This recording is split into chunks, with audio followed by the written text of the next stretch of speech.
American God Emperor Trump wants to expand America's dominion. Critics say he's crazy, but can he actually pull it off? Welcome to America Uncovered. I'm Chris Chappell. They say Manifest Destiny ended when Hawaii embraced the bosom of the U.S. Union. But fear not, it remains alive and well as MAGA-Fest Destiny. Every time Donald Trump gazes upon the lands of Greenland, the Panama Canal, and Canada, his eyes sparkle with possibility. To Trump, the U.S. flag needs more stars. Given Trump his BFFs with Elon Musk, it may not take long before SpaceX takes to the skies and adds some literal stars to America's domain. But Trump's Earthbound ambitions might be a stretch even for Trump. Canada probably won't become the 51st state, though personally, I'm in favor. Forget war for oil. I'm down for a war for poutine. I love that stuff. However, Trump is dead serious when it comes to Greenland and the Panama Canal. I mean, the United States Canal. And the rebranded Gulf of America. That's not a joke. Trump said, "We're going to be changing the name of the Gulf of Mexico to the Gulf of America, which has a beautiful ring. The Gulf of America, what a beautiful name, and it's appropriate." These renamings have big Freedom Fry energy. And for those of you old enough to remember that reference, it's time to schedule your first colonoscopy. Trump is so serious, his son Donald Trump Jr. and other representatives traveled to Greenland and met with MAGA supporters there. Yes, there are actually MAGA supporters in Greenland, go figure. When asked about his wants, Trump had something completely uncontroversial to say. The Greenland and the Panama Canal, so forth. Can you assure the world that as you try to get control of these areas, you are not going to use military or economic coercion? No. Warhammer is coming true. Guardsman Chris warns you about chaos. True to form, the mainstream media couldn't help but go absolutely ballistic over that one-word response. Just as you'd expect, there's a gazillion headlines on Trump potentially using military force, which has led the media to compare Trump to Vladimir Putin and his invasion of Ukraine, and to talk about what would happen if NATO members went to war with each other. Well, considering America foots most of the bill for NATO, I think I know how that would go. You might be getting the impression that Trump is absolutely crazy, or worse, he's both dumb and dangerous. But the U.S. wanting Greenland and the Panama Canal isn't nearly as outrageous as you'd think. Let's first look at Greenland. Trump said ownership of it is an absolute necessity. To save the animals, they're eating the whales, they're eating the polar bears. He even went as far as suggesting putting tariffs on Denmark, a U.S. ally, to make the sale work. But this isn't new for Trump. He's had eyes on Greenland since his first term. At the time, people thought he was joking. What an absurd discussion, right? Well, it might not be as absurd as you think. This isn't the first time the U.S. has considered purchasing Greenland. The U.S. considered it in 1867 and 1946. It makes a lot of strategic and economic sense. It's so important the U.S. has had a base there since the 1950s, known as the Pituffik Space Base. You see, China and Russia are rapidly expanding their footprint in the Arctic. Trump wants the U.S., not China or Russia, to access Greenland's resources, including oil, rare earth minerals, and uranium.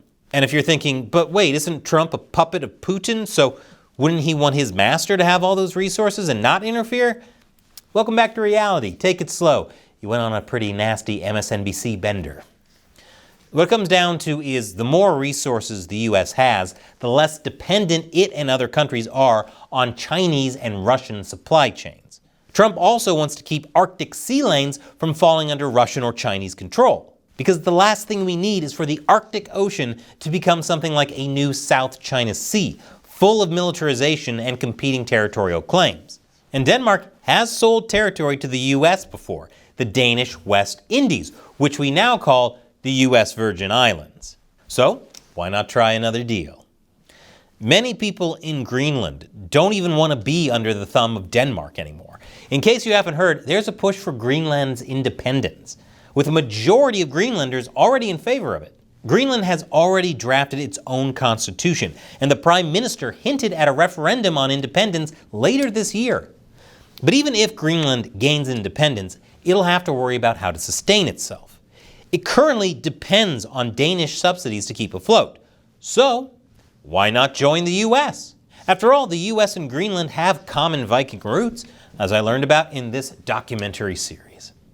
But short of full annexation, many speculate that Trump will try to get Greenland to agree to a Compacts of Free Association styled agreement, a pact similar to what the US has with several Pacific Island nations, where the US gets military and economic privileges in the region while allowing countries to maintain sovereignty.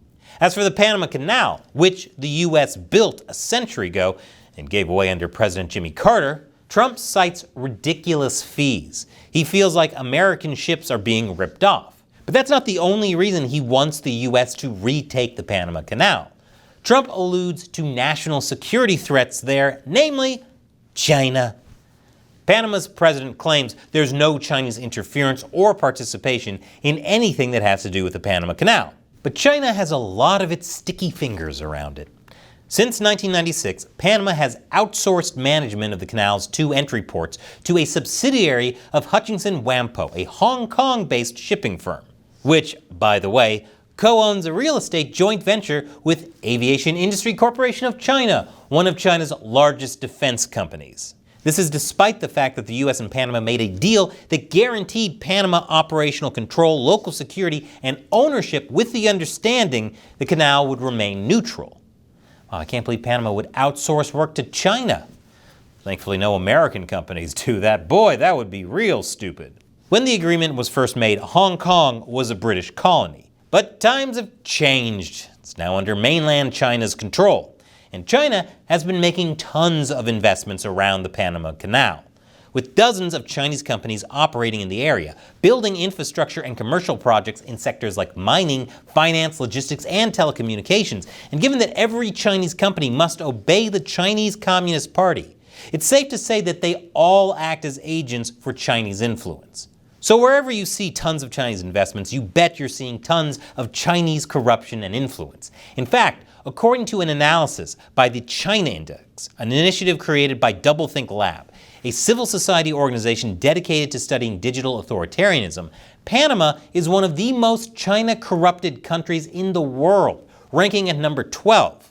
There's especially a lot of Chinese influence in Panama's domestic and foreign policy as well as media and society. So the US has every right to be concerned about this. Over 60% of goods transiting through the Panama Canal originate or end up in the US market. Should war between the US and China break out, China could easily weaponize ports.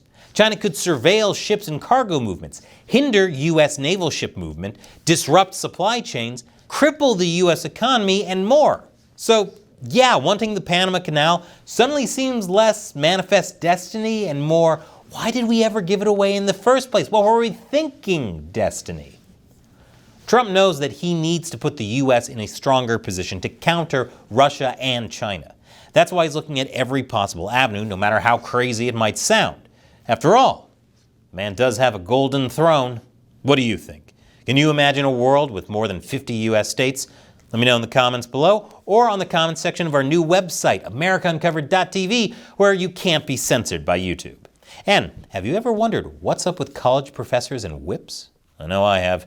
Check out the latest episode of my show, Deep Thoughts While Gaming, about what Indiana Jones teaches us about the life of your average college professor. Once again, I'm Chris Chappell. See you next time.